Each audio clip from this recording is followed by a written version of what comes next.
Eh bien, bonjour à tous. J'ai un rendez-vous pige. Comment bien le préparer avec l'outil cadastre et un petit outil que je vais vous montrer pour avoir le maximum d'infos et être le plus pertinent et surtout de renseigner au mieux les propriétaires. Alors, j'ai ce rendez-vous avec ce couple de propriétaires qui me disent par téléphone qu'ils n'ont pas du tout d'appel de particuliers. Ils ont eu 0 appel, que des professionnels. Donc ce que je vais faire tout de suite, c'est ici, je prends le URL de l'annonce que je vais aller reporter dans Cadastre, ici dans la partie annonce. Donc j'appuie. Donc ici, on a les annonces. Donc je remets. L'idée, si vous voulez, globalement, dans un premier temps, c'est de regarder s'il n'y a pas des doublons. Pourquoi? Parce que il se peut qu'elle ne m'ait pas tout dit. Il se peut qu'il y ait une agence qui commercialise depuis un petit bout de temps ou qu'elle a déjà mis une annonce à un autre prix. Donc là, en checkant, globalement, je vois qu'il n'y a pas de doublon, donc c'est vraiment la première fois qu'elle met en vente sa maison. Ensuite, je vais regarder un peu plus, donc depuis le 14 juin, globalement, c'est la mise en vente de cette maison. Donc il ne s'est rien passé a priori. Alors j'ai l'adresse bien évidemment parce que j'ai un rendez-vous pige, mais même si je n'avais pas l'adresse, en appuyant ici, avec le croisement des DPE, j'aurai directement la position de la maison, la parcelle, avec toutes les infos qu'il y a sur cette parcelle. Donc notamment le DPE. Je peux regarder déjà l'historique du DPE, enfin le DPE actuel, qui est classé C, qui est pas mal, donc c'est une maison neuve, donc forcément. Et je peux regarder surtout les ventes passées. Là, on s'aperçoit que c'est une vente de terrain, donc a priori, c'est une vente qui a été, c'est une maison qui a été construite. Voilà, donc c'est une maison neuve. Donc ce sont les premiers propriétaires. Donc elle n'a pas d'appel. Donc ce que je vais faire, je mets tout de suite un coup d'imomètre. Un coup d'imomètre. Donc je ne reviens pas sur le fonctionnement de l'imomètre. Je vous encourage à faire la formation en présentiel pour avoir vraiment toutes les astuces pour bien comprendre l'imomètre, le fonctionnement.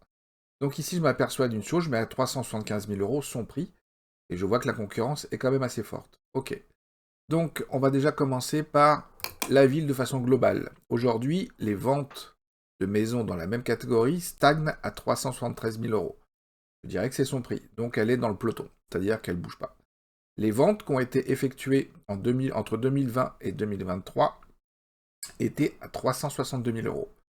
Donc là, les ventes qui ne sont pas faites sont à 313 pour des ventes effectuées à 302. Je dirais que c'est presque normal.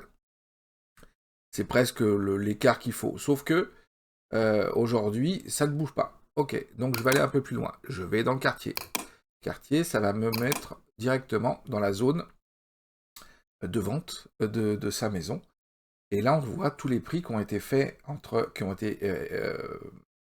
ont été validés par notaire entre 2021 et aujourd'hui. Donc, c'est des maisons entre 100 et 123 mètres carrés et la plage de prix, donc c'est notre catégorie. Donc, on voit que les prix, finalement, si on observe un peu plus près, voilà, 375, ça reste quelque chose qui est, par rapport à son adresse, qui reste cohérent. On a deux maisons à 400 000 euros, etc. Bon, si je prends ce prix-là, je remets sa surface à elle pour voir dans le passé 362. Elle est à 375, elle est un peu plus chère. Mais ça n'explique pas toujours pourquoi elle n'a pas d'appel. Elle devrait au moins avoir des appels et des offres, des négociations. Donc ce que je fais, je retourne sur l'imomètre. Sur l'imomètre, 315 000 euros. Je vais analyser l'acquéreur qui est ici. Donc, en 2022, il fallait qu'il gagne 4 330 euros pour pouvoir acheter cette maison à 315 000 euros.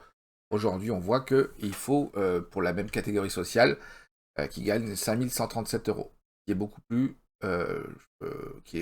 hein. Donc, je ne pense pas qu'il ait cette augmentation de salaire en 3 ans. Et on voit même qu'en 2023 et 2024, il fallait même 5 400 euros, encore plus.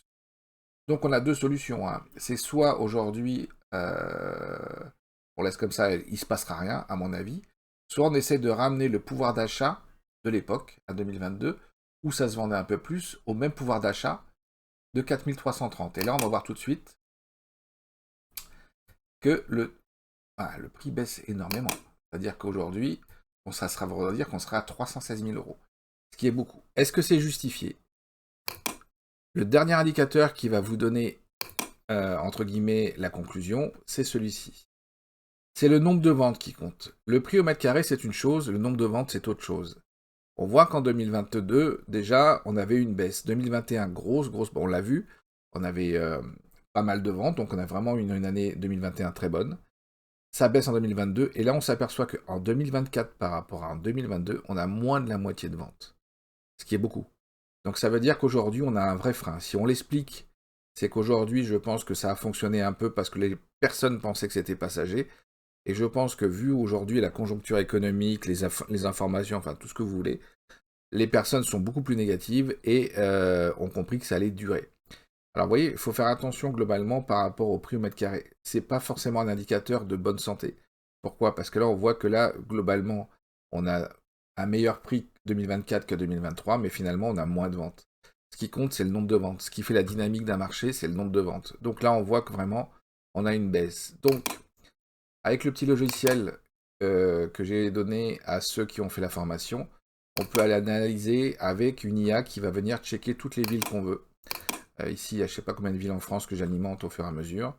Et elle analyse, en fait, si vous voulez, le pouvoir économique de la commune que vous sélectionnez. Là, on voit qu'on a une baisse modérée, donc sur ce Charvieux-Chavagneux. On a une baisse modérée au niveau du nombre de ventes. Moi, c'est en nombre de ventes, vous voyez. Toujours par rapport, ici, des données officielles d'EVF de 2022 à 2025. Et on voit on a des marchés résistants, donc plutôt côté ouest, ça résiste plus. Des baisses modérées de 10 à 16%, et il y a des baisses au-dessus de 17%. Donc voilà, avec cet outil d'ailleurs, on peut aller voir, on peut aller visiter d'autres communes pour s'amuser, enfin, je sais pas si c'est amusant, mais voir un petit peu ce qui se passe dans les autres communes, si, en cliquant sur les pointeurs, si on a, voilà, par exemple, Chambéry, il y a des baisses modérées, Annecy, baisse modérée, je sais que Bourgoin-Jallieu, on a une forte baisse, et toujours en nombre de ventes, voilà. Après ça c'est au niveau de, pour l'estimation par rapport à l'investissement locatif, mais vous retrouvez les mêmes informations qui analysent la ville, hein, avec l'évolution, etc. Voilà. Donc là, globalement, moi, ce que j'ai dit à la personne, c'est qu'on est sur un prix, globalement, qui resterait presque logique, mais par contre, ce qui n'est pas logique, c'est que vous n'avez pas le nombre d'appels, donc en présentant le dossier, en lui montrant que vous avez deux fois moins de ventes, ça veut dire que vous avez, je ne vais pas faire une cote mal taillée, mais vous avez presque 2 fois plus d'annonces qui stagnent, ce qui veut dire que vous avez plus que d'offres de demande. Donc je lui ai dit, la première chose, c'est sortir du particulier. Maintenant, il faut vous mettre au-dessus au niveau diffusion. Il faut vraiment avoir une diffusion professionnelle pour essayer de capter un maximum. Et ensuite, d'être très réactif parce que vous êtes sur un marché globalement qui est baissier. Voilà. Donc si vous avez des questions, n'hésitez pas. Je me tiens à la disposition de tout le monde. Merci, bon week-end.